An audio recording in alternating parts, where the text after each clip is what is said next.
And then another thing that the industry often does is it uses the science that we just talked about and other types of science to really try to confuse customers. So one common argument that you'll hear in the context of beverage taxes is sugary beverage consumption is going down, but obesity is going up. This is not a problem of soda, whereas it's obviously not that black and white.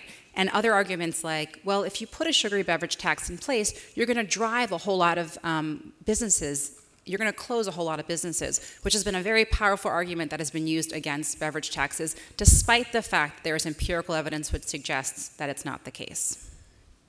And there's lots of other things that industry has done, and you can see the list here. And again, this is not meant to say that all are good or all are bad, but all are quite influential. And then I just want to make sure that I mention this. This was an article that was in the New York Times. For those of you that are interested in this, this is a really nice piece describing the attempt for a 20% soda tax in Colombia. And there was a group that became very strong proponents of the tax. They were the most visible proponents of the tax. And some of the things described in this article were tactics to intimidate this group. So, for example, sending fake text messages like, your child is sick, or your wife is cheating, or here's a link to a funeral home. There was also, in the context of Colombia, the industry pushed the government to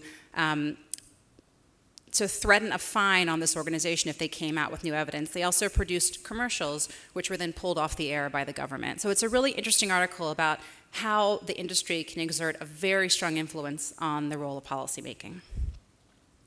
So I just want to wrap up by saying that it is the case that if you look across the developed world, there is a lot of signs for hope in that we're seeing sugary beverage consumption declining. But as I mentioned before, we're also seeing sugary beverage consumption and sugar consumption increasing in low and middle income countries.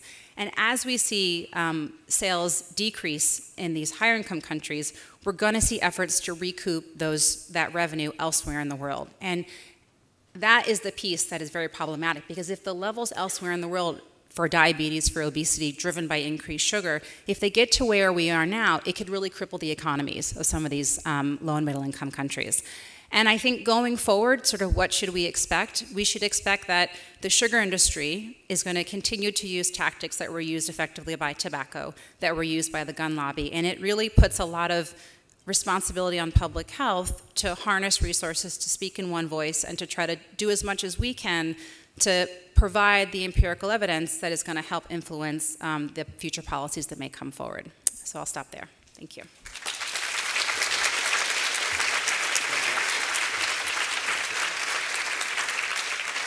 Hey,